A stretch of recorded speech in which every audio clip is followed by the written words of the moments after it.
Hi, Sharon here from Success Solutions webTV.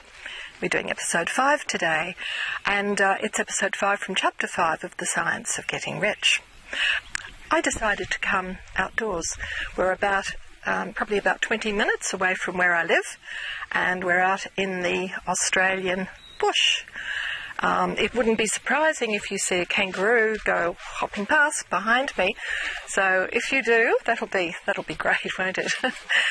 I decided to move from the big city of Sydney, where I lived on the northern beaches, where the city of Sydney is actually 5 million people, so it's quite a large city.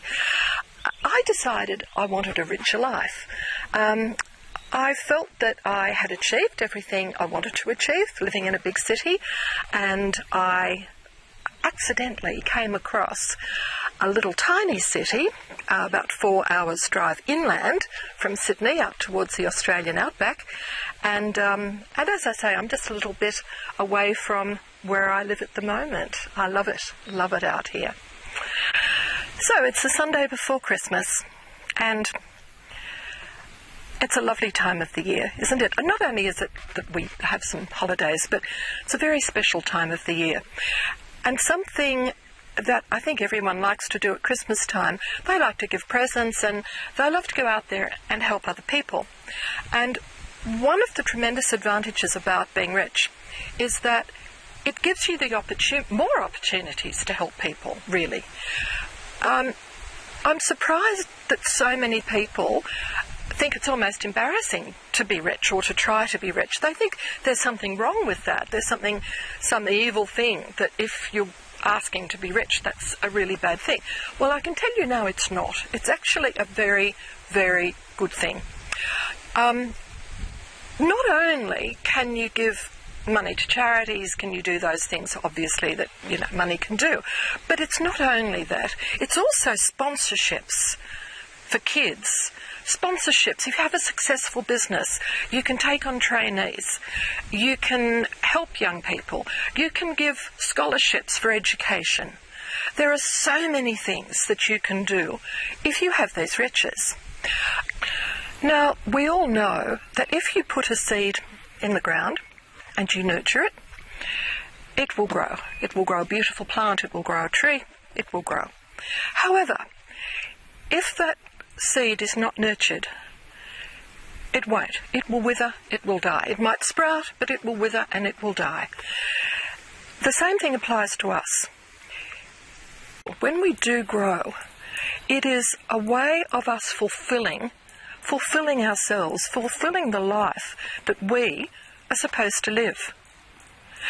And in fact, the Science of Getting Rich talks about the importance of richness in our life to fulfill those achievements that we're here on earth to achieve.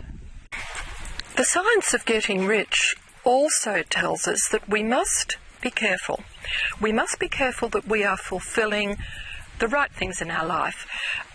We have the 3 aspects of physical, mental and spiritual, and these 3 aspects should be in balance. There is no point in us going out and behaving like idiots, which, some wealthy people, let's face it, they do.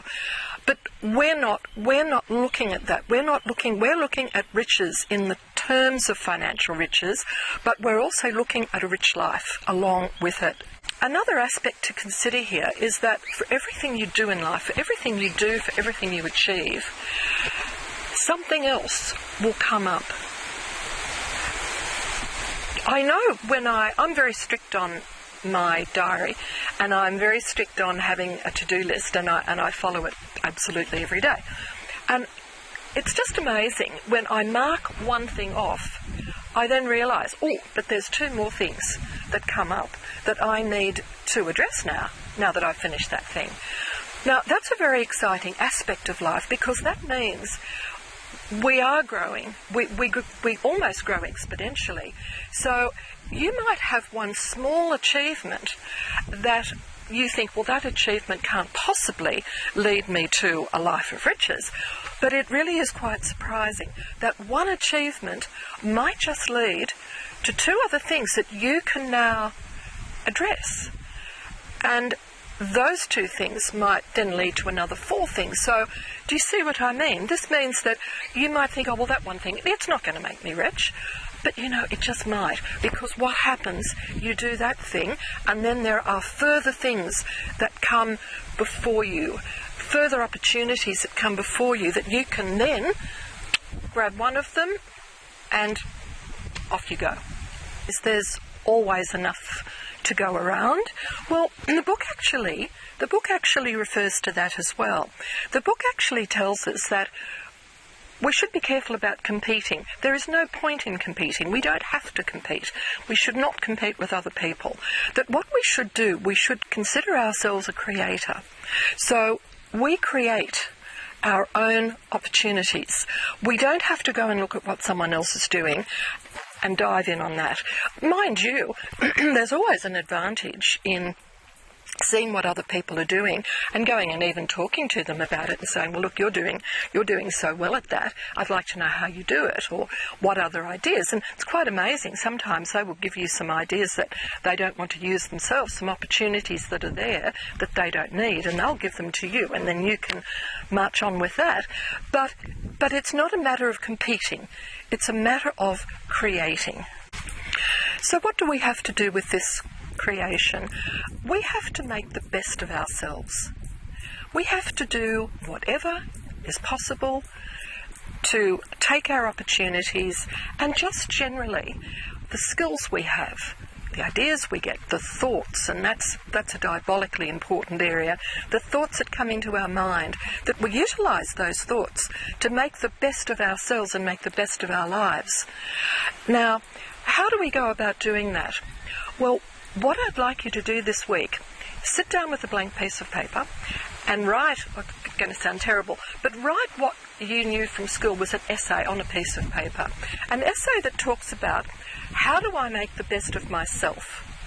Now, this will be in two parts. How do I make the best of myself for myself? And also, how do I make the best of myself for others? So, that's the essay for this week. Needless to say, when you're doing your one-page essay, please keep in mind that all of this is about getting rich. So when you're wanting to make the best of yourself, you want to make the best of yourself towards getting rich. So please keep that thought paramount in your mind, because we're nearly coming to a new year, and next year I hope everyone has made the decision that next year is their year to be getting very rich. Thank you very much for being with me in 2012, or even if you're seeing this in 2013. Thank you for being here. Let's all enjoy Christmas. I'll be enjoying Christmas in a very warm environment with this beauty around me. I'm just about to go and have lunch in a local pub with some friends. And if you're enjoying your Christmas in beautiful snow and a beautiful cold environment with lovely log fires, all the best to you. Merry Christmas.